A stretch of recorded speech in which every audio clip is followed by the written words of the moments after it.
दोस्तों आज हम एक ऐसी कहानी की शुरुआत करने वाले हैं जिसे सुनकर पूरी दुनिया समझ चुकी है कि भारत अब सिर्फ अपने देश के लिए ट्रेन बनाने तक सीमित नहीं है, बल्कि आने वाले समय में पूरी दुनिया की रेल इंडस्ट्री में एक नया चेहरा बनने वाला है। और यह कहानी इसलिए बेहद खास हो जाती है क्योंकि जहां दुनिया के कई देश अपनी हाई स्पीड और महंगी ट्रेनों के भारी खर्च और टेक्नोलॉजी पर पछता रहे हैं, वहीं भारत ने ऐसा मॉडल तैयार किया है जो किफायती भी है, सुरक्षित भी है और इसके एक्सपोर्ट के लिए पूरी दुनिया तैयार भी है। और इसलिए आज भारत वो काम कर गया है जो कभी जापान और चीन करते थे, क्योंकि पिछले कुछ सालों में भारतीय रेलवे ने जो बदलाव किए हैं वो किसी चमत्कार से कम नहीं है। क्योंकि पहले भारत दूसरे देशों से ट्रेनें खरीदता था, लेकिन अब हालात बदल चुके हैं क्योंकि आज दुनिया भारत से ट्रेन खरीदने के लिए लाइन में खड़ी है और यह लाइन लगभग 16 देशों तक फैल चुकी है। और दरअसल रेल मंत्रालय के आंकड़े बताते हैं कि 2016 से अब तक भारत ने 1000 से ज्यादा रेल कारें विदेशों में भेजी है और दुनिया पहली बार भारत को एक भरोसेमंद रेल सप्लायर के रूप में पहचान रही है।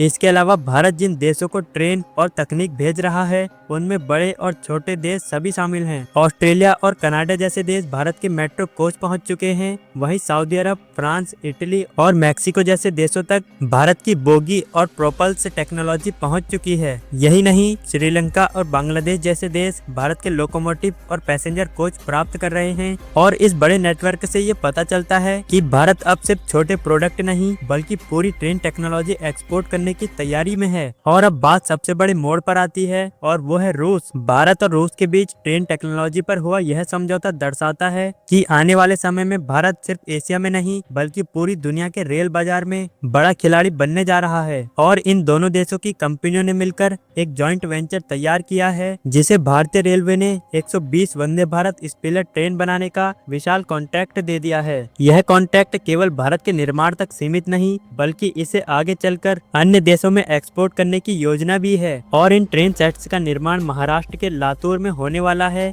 और इसका मतलब ये है कि इससे न सिर्फ रोजगार बढ़ेगा बल्कि भारत हाईटेक ट्रेन मैन्युफैक्चरिंग का बड़ा केंद्र भी बन सकता है। क्योंकि भारत का सच्चा दोस्त रूस के पास दशकों का रोलिंग स्टॉक और इलेक्ट्रिक ट्रेन का अनुभव है, तो वहीं भारत के पास दुनिया का सबसे तेजी से बढ़ता हुआ रेल नेटवर्क। और जब दोनों देश मिलकर ट्रेन बनाएंगे तो यह सिर्फ दो देशों का प्रोजेक्ट नहीं होगा बल्कि पूरी दुनिया के लिए नया विकल्प बनकर सामने आएगा। और यही वजह है कि इस प्रोजेक्ट को भारत की ग्लोबल रेल एंट्री का गेटवे कहा गया है। दोस्तों सोचिए, भारत की वो ट्रेन जिसे कभी खराब इंजन और बेकार बताकर ठुकरा दिया जाता था, लेकिन अब वही ट्रेन कई बड़े बड़े देश मांग रहे हैं और भारत की इस बड़ी टेक्नोलॉजी को अपनाने की कोशिश में है। और यही बात बताती है कि भारत की टेक्नोलॉजी अब किस मुकाम पर खड़ी है। इसके अलावा विशेषज्ञों का कहना है कि भारत की ट्रेन और टेक्नोलॉजी विदेशों को इसलिए भी पसंद आती है क्योंकि भारत का मॉडल काफी ज्यादा टिकाऊ और किफायती है। क्योंकि दुनिया के कई बड़े देशों में बुलेट ट्रेन और हाई स्पीड तकनीक का खर्चा इतना ज्यादा है कि वो उन्हें चलाने में असमर्थ हैं। वहीं भारत के द्वारा बनाई गई वंदे भारत जैसी ट्रेन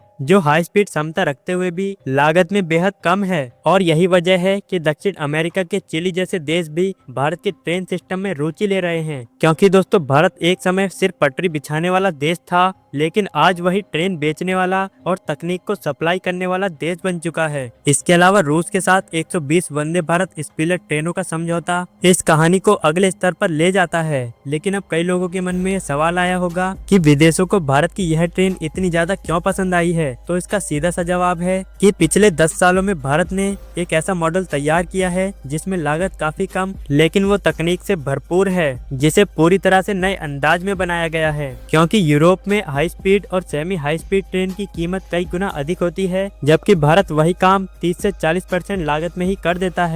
और यही कारण है कि छोटे और मध्यम देशों के लिए भारत की यह पहली पसंद बन गई है। और भारत की वंदे भारत ट्रेन जिसका डिजाइन इतना शानदार है जिसे देखने के बाद हर कोई चौंक गया है। इसके अलावा भारत और रूस की साझेदारी इस तस्वीर को स्पष्ट करती है कि रूस के साथ 120 वंदे भारत स्पीलर ट्रेनों का समझौता केवल एक कॉन्ट्रैक्ट नहीं बल्कि दोनों देशों की टेक्नोलॉजी और अनुभव का मेल है। और दोस्तों आपकी जानकारी के लिए बता दें कि ट्रेन तो भारत में बनाई जाएगी लेकिन टेक्नोलॉजी का अनुभव भारत और रूस दोनों का होगा। और भविष्य में यदि रूस अपने नेटवर्क या आसपास के देशों के लिए ट्रेन खरीदेगा तो वो भारतीय फैक्ट्रियों से ही खरीदेगा, और यह भारत के लिए एक कमाई का बड़ा दरवाजा है। क्योंकि आज दुनिया में एक बड़ी समस्या ये है कि हाईटेक ट्रेन चलाने में जितना खर्च होता है उतनी आमदनी हो नहीं पाती। और जब एक तरफ 16 देशों से ज्यादा देश भारत की वंदे भारत ट्रेन मांग रहे हैं, तो वहीं दूसरी तरफ रूस के साथ मिलकर 120 वंदे भारत स्पिलेट ट्रेन का निर्माण किया जा रहा है। दोस्तों, यह ट्रेन सभी को इतनी पसंद आई है क्योंकि भारत ने इसमें अपने 10 साल लगाकर और अपनी टेक्नोलॉजी को झकझोर कर यह ट्रेन बनाई है। बाकी दोस्तों, आपका इस बारे में क्या कहना है, अपनी राय कमेंट बॉक्स में जरूर दें। मिलेंगे अगली वीडियो में, तब तक के लिए जय हिंद, जय भारत।